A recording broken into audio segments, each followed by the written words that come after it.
Hello, Blossom. Good morning. How are you? Good morning. Welcome to Cider House Crafts. My name is Jen. Today's December 7th, 2020, and this is my weekly Vlogmas, where we talk about films and you see some Christmas trees maybe, and some mantelpieces maybe, and maybe my dog who won't leave me alone. Come on. Blossom has had her grooming this weekend, so she's all trimmed up and not as fluffy as when you saw her last week. Mwah. Good morning, Blossom. You want to say hi? Say hello. Say hello. Hi. Okay, you go lay down. Yeah, so that's what we're going to do. I am going to show you my advent calendar for this year, which is a Yankee Candle, and then we'll talk about some films that I watched. Okay? I hope everybody's well. Hit like and subscribe, and hit the bell icon if you want to be notified when these pop up. Yeah, so very quickly, 1 second, I need some heat on my forehead. We will talk about the advent calendar first. And by the way, this is my downstairs. That's my sewing room. So the first thing we're going to do is show you the advent calendar. This is the 2020 Yankee Candle Advent Calendar.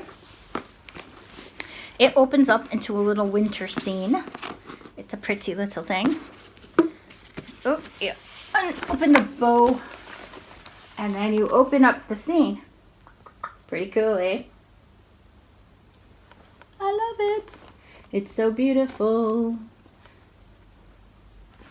Right. So I have already taken out the 7th day of December. Let me put this down. Oh, sorry. And today's candle was a cinnamon stick. Oh, it does smell like a cinnamon stick. It's so pretty. Oh, hang on 1 second. So we have that.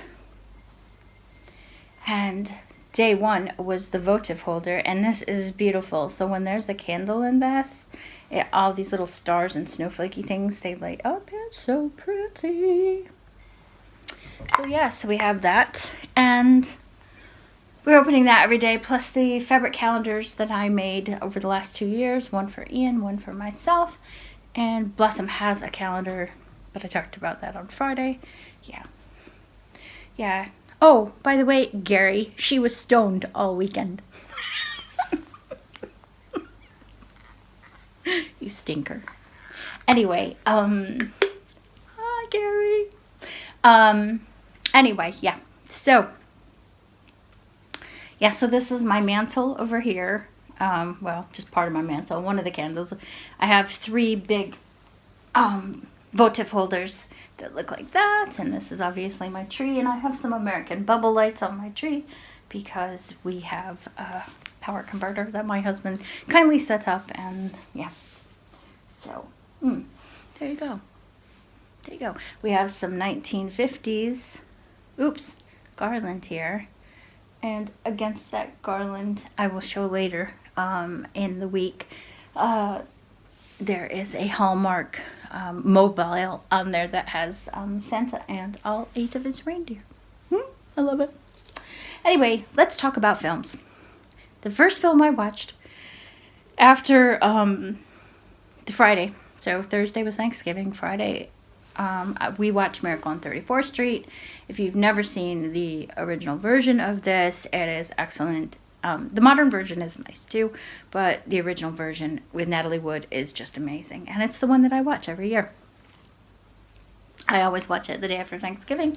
And yeah, so this is about a nice old man named Kris Kringle who believes he is Santa, because we all know he is Santa. And a little girl and her mom who aren't believers, but soon come to be believers, and their neighbor, Fred, who defends Santa in court after he is accused falsely of being a little loony at Macy's by this very evil HR man who basically assesses the employees. Natalie Wood is absolutely adorable in this film. She comes around from thinking that there is no magic. There is no fairy godmothers. There are no fairy tales to... She believes in Santa, and nothing is going to stop her from helping him.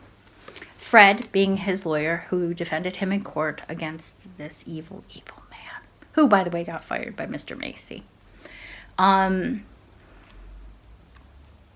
is just in love with Natalie Wood's mom, and just wants to do whatever he can to help. And yeah, it was a really good film. You need to watch this film. I would say that I think it's more heartwarming than even It's a Wonderful Life. Oh, shock. Everybody's going to go, no, it's not. I'm going to go, yes, it is. To me, it is. So yeah. So if you get a minute, watch Miracle on 34th Street. I keep looking down because I have my movie list here. The next movie I watched was White Christmas. That is with Bing Crosby and Danny Kaye and Rosemary Clooney, and I can't think of that woman. The other woman, I can't think of her name right now, which is really, really crappy. I'll put it down at the bottom so you all can know. Anyway, this movie is about the characters for Danny Kaye and Bing Crosby, who were in the army. The general is retired. Their general is retired, and they love him. General bought an inn in Vermont.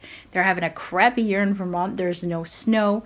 They meet two sisters of one of their army buddies. Unbeknownst to them, the younger sister sent them a letter pretending to be her brother, asking them to go catch their show because Danny Kaye and Bing Crosby have their own radio program. They have their own television spots.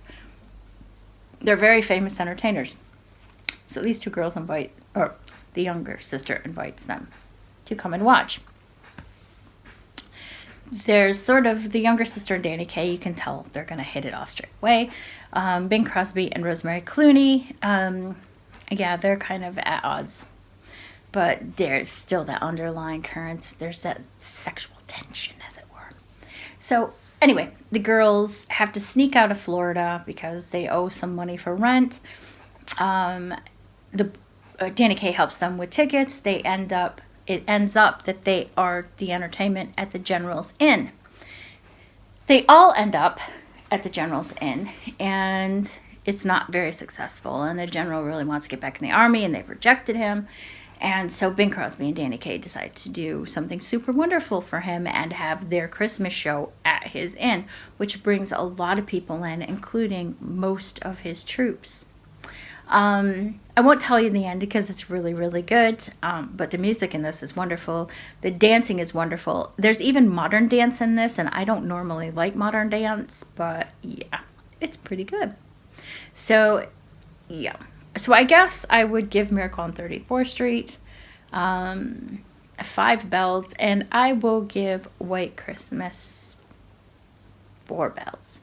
Basically because some of the interaction between the woman whose name I cannot remember and Danny Kaye is a little bit awkward. She was a great dancer, but not the best actress in the world. So there you go.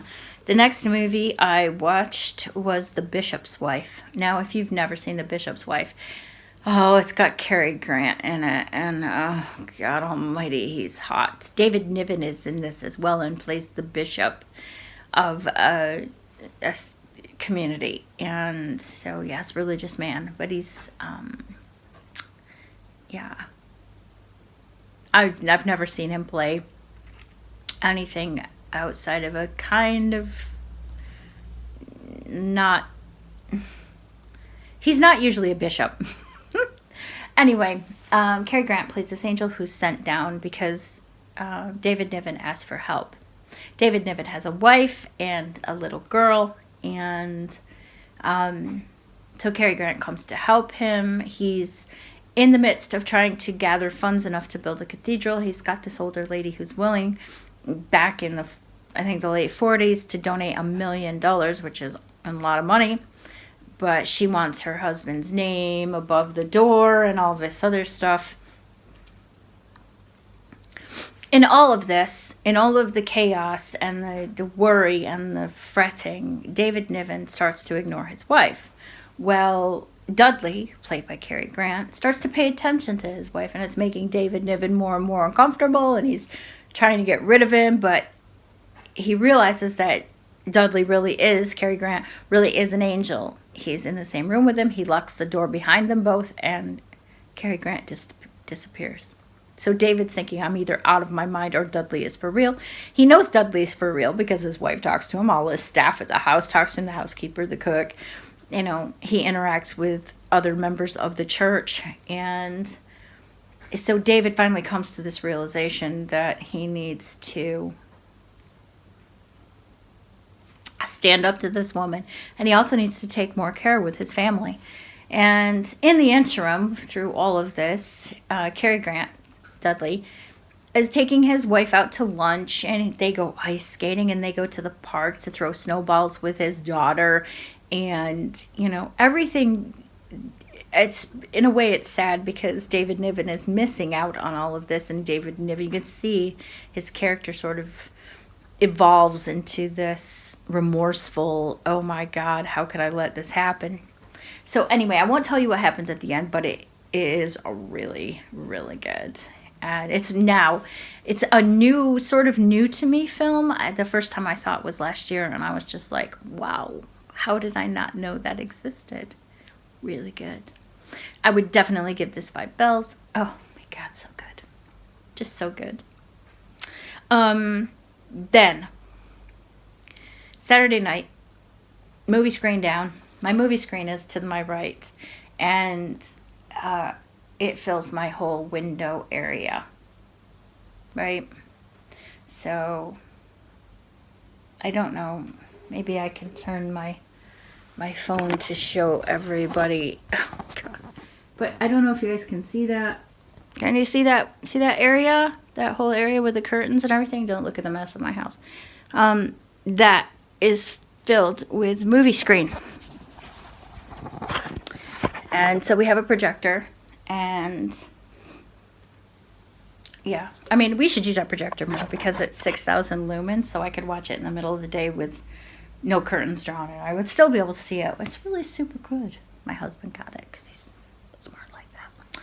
Anyway, so we put the movie screen down, and oh, Pixie, you're going to be so happy with this one because this is a trickery Christmas movie.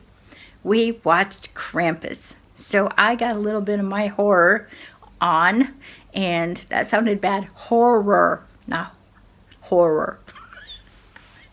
On this weekend. Now, Krampus is so scary.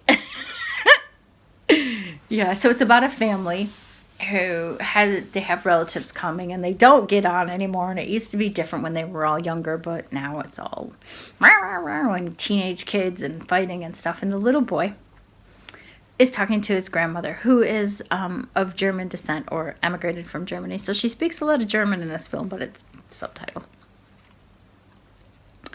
And he said, why can't it be like it was when I was little? Anyway, his mom's sister and her husband arrive, and they're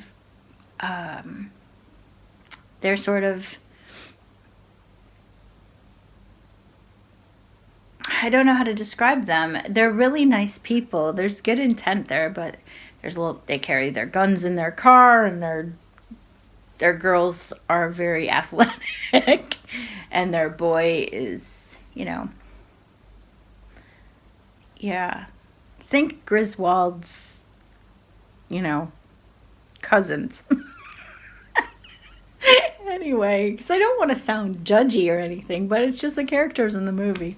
Anyway, they show up. The little boy has his letter to Santa in his back pocket, and the 2 girls steal it, and they read it out loud. It frustrates him. It makes him angry, and he goes upstairs, and his dad comes up to talk to him about Christmas and what it means to just accept family for what they are, which I don't subscribe to myself. I mean, if you don't like your family, just don't hang out with them.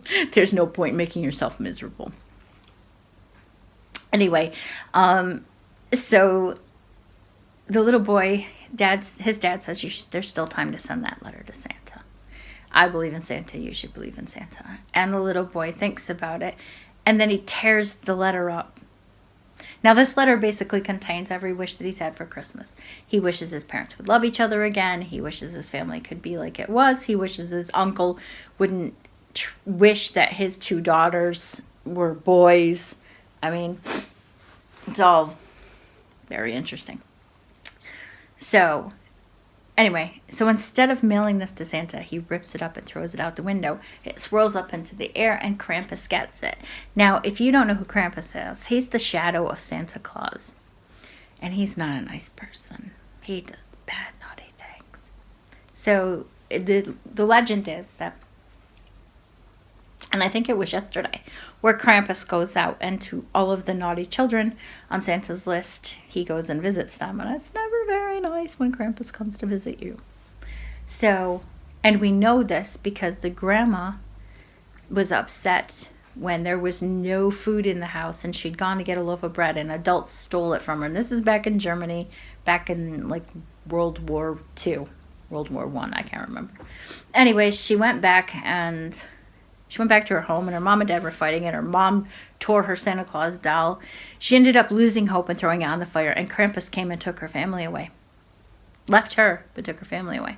So this same Krampus character is going to do the same to this little boy.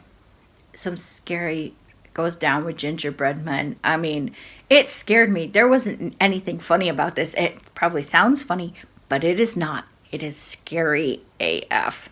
So I'm not going to tell you what happens because it's very twisty-turny and it is scary. I'm going to give this 5 bells, and because it's horror, if I could give it 10, I would. Anyway, I don't know what's happening here today. I know that I have to clean. I have laundry to fold and iron. Definitely need to go have a kip today and, try to rest. I have to make out a couple Christmas cards this afternoon.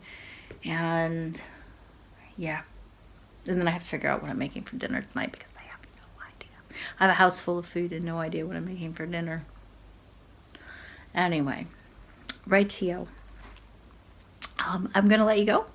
I will be back next Monday with some more movie talk, and I hope that you're keeping well and you're enjoying the holidays as much as we can enjoy the holidays in these very weird times.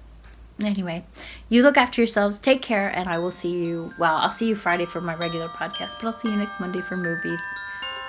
Bye.